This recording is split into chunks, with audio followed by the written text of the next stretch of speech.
उसकी तीनों जो वैरायटी हैं उनके क्या क्या क्वालिटीज़ हैं, दंत बीज, यस, ह्यूमन टीथ की वजह से, तो वही मैंने कहा ना कि उसके लुक उस तरीके से आती है, सो कहते हैं। नमस्ते सर, प्रणाम सर। तो जो मीठे अनार होते हैं, मीठे अनार आरंभ में मीठे लगते हैं, लास्ट में कसाय रस जैसे हो जाते हैं, थोड़े से कैसेले लगते हैं। तो जब आप लोग खाते हैं तो ध्यान रखना क्या ऐसा आपको वाकई फीलिंग आती है। संतर्पण करने वाले होते हैं, मीन्स जो लोग बहुत कृश हो चुके हैं किसी भी बीमारी से, आप उनको मोटा करना चाहते हो, उनके अंदर ताकत लाना चाहते हो, तो अनार देते हो।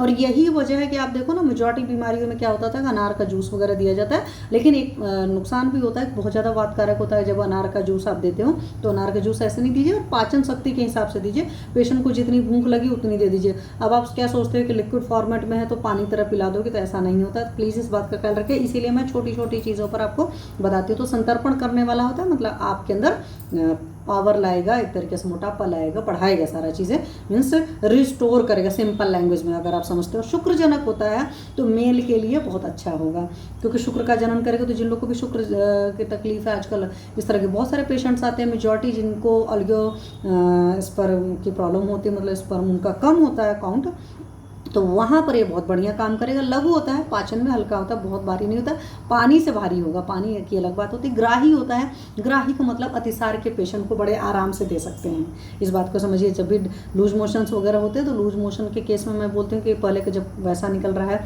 कच्चा मल निकल रहा है, मतलब जिसमें बहुत बदबू है, आपको लग रहा है उस तरह का, तो मत रोकिए। उसके बाद जब रोकने का होता है, जब आम की जगह पक्को मल निकलने लगता है, तब हम लोग रोकते हैं। पहली बात तो अतिसार में होता है, दूसरी बात भूख लगने पर ही कुछ खाना होता है। जब तक बहुत अच्छी तरीके से अग्नि प्रदीप्त नहीं हुई या भूख नहीं लगा, तब तक कुछ नहीं खाइए। तो उसके बाद जब बहुत बढ़िया भूख लग जाती है, तब आप ये थोड़ा थोड़ा करके दे सकते हो। ग्राही होता है, स्निग्ध होता है, ड्राइनेस नहीं कॉज करता है, कि स्निग्धता लाएगा आपकी बॉडी के अंदर, मेधा को बढ़ाते हैं, तो आपकी ब्रेन पावर को बहुत बढ़ाता है। इसलिए आप देखो ना, पुराने ज़माने में कुछ फ्रूट्स ऐसे हैं जो जब कोई भी बीमार होता है तो हर कोई देता है। बलवर्धक है, तो कभी बीमारी से उठ रहे हो, बड़े कमज़ोर से लग रहे हो, तो उस वक्त अनार का जूस बोलते हैं ना डेली पीने को।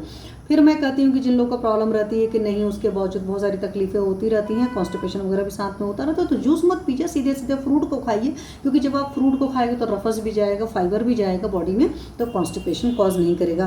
त्रिदोष जो होता है, वात पित्त हमारे कफ जो है इनबैलेंस हुए हैं, उन सारे तीनों को बैलेंस करता है। त्रिषा, अगर कोई भी बीमारी ऐसी है जिसमें आपको बहुत ज़्यादा ठंड, मतलब प्यास लग रही, तो वहाँ पर भी प्यास का समन करता है, तो आप ये दे सकते हैं। दाह का, बॉडी में बहुत बर्निंग सेंसेशन हो रहा है, तो वहाँ यूज़ करिए। ज्वर के केस में अगर फीवर का पेशेंट है और भूख लग रहा है बाद में, आम का पचन होने के बाद में, इस बात का क्लियर कट ख्याल रखिएगा, तब देना है। ये नहीं पेशेंट अभी अच्छा खासा हाई ग्रेड फीवर में पड़ा है, मैम ने बोला था अनार और सोम दे दिया, ऐसा काम नहीं करना। हमारे आयुर्वेद का सिंपल सा कंसेप्ट है, लंघनम स्वेदनम कालो वागु तिक्तको रसा, तो लंघन वर्ड पहले है।